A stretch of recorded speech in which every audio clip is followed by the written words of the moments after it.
If you're relocating to San Antonio from out of state and trying to figure out where to live, but you're looking for more privacy, room to spread out, maybe even some acreage, no cookie cutter type homes, there are a few areas that you're definitely going to want to see. A lot of the clients that I work with that are moving here to San Antonio, including the family that I'm showing around today that recently relocated from California, come here looking for exactly those things. So instead of sitting at my desk and talking about these areas, I'm going to actually take you along with me today and show you what these areas look like and talk to you about them as we drive through them. We're heading north out of San Antonio along 281, and we're going to be seeing a few spots around the Bulverde area and out towards Spring Branch, and even a few areas that are a little closer to San Antonio, but definitely don't feel like you're anywhere near the city. And these places are where people usually start looking once they realize that they want a little more space and a little more separation than what you typically find closer to the city. This isn't a neighborhood tour, and it's definitely not about any specific houses that I want you to see.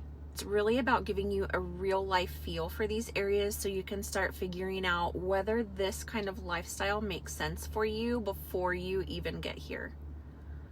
Once you start heading north out of San Antonio, this is usually where people start to notice the shift and the overall change in the landscape and geography. Things really start to open up a bit and just feel more spacious. You're not surrounded by master plan communities and houses that are on top of each other. You start seeing more trees and green space. Okay, I realize it's looking a little brown and dull right now because we're in the middle of our tiny little winter here, but once spring hits, it's so much brighter and greener and even more noticeable. So you'll see more space between the properties, more of a rolling, flowing landscape. And for a lot of people that are relocating here, this is when they realize that what they thought they wanted on paper doesn't always line up with how they want their day-to-day life to feel. Here's what I mean by that. Sometimes on paper, being closer to the city makes more sense to you. Maybe you want to be closer to grocery stores, doctor's offices, or other necessities. But then when you see areas like these that are more rural, you get to feel the space and the natural surroundings of the Texas Hill Country. The conversation kind of starts to change. This is where people start saying things like, I didn't even realize this was an option. Or I didn't think we'd want to be out this far, but this actually feels really nice and just what we're looking for. I'm not saying it's for everyone. Sometimes it's a bit more rural and remote feeling than what buyers are expecting, but most of the time, by the time we get to this point in the process, we've already worked out what your expectations are and narrowed it down to the best matched options for you. Now let's talk a little bit about these areas as we're driving through. Bulverde tends to be one of the first areas people land on once they start looking north of San Antonio. It tends to be a good fit for buyers that are relocating from out of state who want space and calm, families looking for larger lots and quieter neighborhoods, remote or hybrid workers who don't commute daily or don't mind the commute if they are driving daily. Buyers who prefer hill country surroundings over populated neighborhoods with amenities. Bulverde also appeals to buyers who want space for hobbies, whether that's outdoor recreation, privacy, or properties that allow for horses or other animals, or acreage, of course. It's not completely rural, but it is definitely not suburban in the way that people think of suburban living. You'll definitely see neighborhoods, but they're typically more spread out. There are very few master plan type areas. You'll see the homes here come with more land, more trees, and of course, more privacy. And it still feels connected enough that most people don't feel like they've gone too far. You have access to 281 that takes you back into San Antonio, and then most of the necessities that you would need on a regular basis, like gas stations, HEB, they would all be located along the 281 corridor. And of course, for bigger things, you would just make the drive to San Antonio. For a lot of relocating buyers, Bulverde feels like a good middle ground. You get more space, you get a quieter environment, but you're not committing to a fully rural lifestyle where everything feels far away, unless, of course, that's what you want. Schools are a little further away, work is a little further away if you're commuting, errands tend to take a little more planning. And whether that feels like a downside or not, well, that really just depends on why you're moving in the first place. And of course, that's always going to vary by family. I've got detailed relocation guides on my website that break these areas down much more thoroughly. Things like daily life, schools, entertainment, and who each area tends to be a good fit for. This video is really meant to give you the feel, and the guides help you dig in more once you know which direction you're leaning. I have them linked down in the description to this video. This is usually the part of the drive where I remind people that there's no such thing as getting everything you want all at once. More space usually means fewer conveniences. More privacy usually means longer drives. More land usually means giving something else up. And that's not necessarily a bad thing, it's just reality. And this is where people tend to need to realign with their goals and expectations and decide which benefits outweigh the negatives. The mistake people make is assuming that one area is better than another, when really it's about how each area fits how you want to live. And that's why driving these areas with someone who actually knows them matters so much, especially if you're relocating from out of state.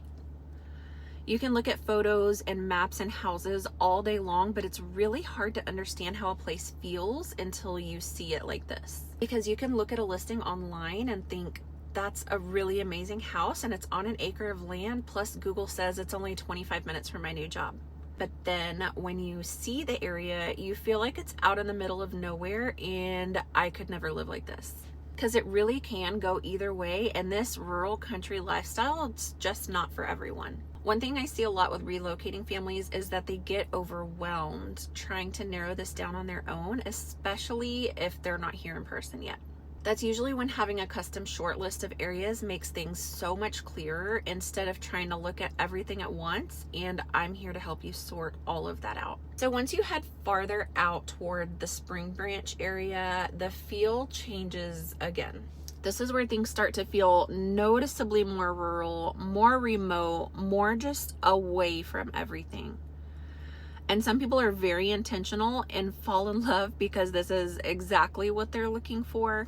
The lots get even bigger, the homes are more spread out, you're seeing land and property first, not neighborhoods, and you're definitely not dealing with as strict HOA restrictions here. As I mentioned, people who end up choosing Spring Branch are usually very intentional about it. Like, this is specifically the type of lifestyle that they're looking for, and they're not accidentally ending up in this area. They're choosing space, quiet, and separation on purpose, and they're okay with the trade-offs that come with that. We're gonna head back to the San Antonio area to a few spots that are on the outskirts of the north side of town, and you can really start to feel the transition as we're coming back in. There's more traffic, more activity, more businesses, of course, is usually where people start mentally kind of sorting things out. Where the commute starts to make more sense in their heads, and they'll say things like, I love the space, but I could never do that drive every single day. Or, I actually don't mind this at all. It's exactly what I wanted, and it totally feels worth it. Being north of San Antonio doesn't mean you're isolated. There are definitely hill country towns that are even more isolated, and whether that feels like a positive or a negative just totally depends on your priorities. Okay, the area that we're in now is considered part of San Antonio. It's near Timberwood Park, north of Stone Oak if you're looking at a map. This area usually surprises people because it's closer in for those that don't want to be too far from the city.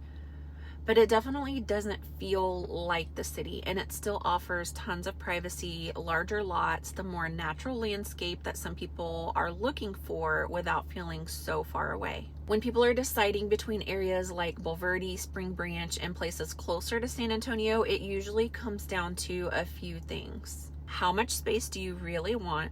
How often do you need to be in town? What does a normal weekday look like for you? And how much do you actually value quiet and privacy compared to convenience? There's no universal right answer. This looks different for everybody. That's why I always encourage people to think in terms of lifestyle first, not just house features or price ranges. People ask me all the time, where's the best place to live in San Antonio? And honestly, there's no best area of San Antonio that would be the right fit for everyone. There's just the area that fits the way you want to live, your lifestyle, your family, and that looks completely different for everyone. If you're relocating to San Antonio from out of state and trying to figure out where you actually want to land, this part of town is usually where the decision starts to get clear one way or the other. And seeing these areas like this from the road in real time usually helps narrow things down a lot faster than scrolling listings ever will. Some people watch this and realize that they do want more land and more separation, even if it means driving a little farther. And others realize they definitely want to be closer into the city, even if it means giving up some space. I specialize in helping families relocate here, and a big part of that is helping people sort through these pros and cons and weigh the trade-offs before they officially make the decision of where to live when moving to the San Antonio area. If you're still early in the process, my San Antonio relocation guide is a great place to start. It walks through the areas like Bulverde, Boerne, and several other suburbs and small towns near San Antonio. And if you want help narrowing things down based on your budget, your commute, and lifestyle priorities, that's usually where the custom relocation shortlist that we create together makes everything a lot easier. Either way, I hope this gives you a clearer, more realistic picture of what living north of San Antonio actually looks like. Let's plan out your move together. All of my contact info is in the description, and I'll see y'all in the next video.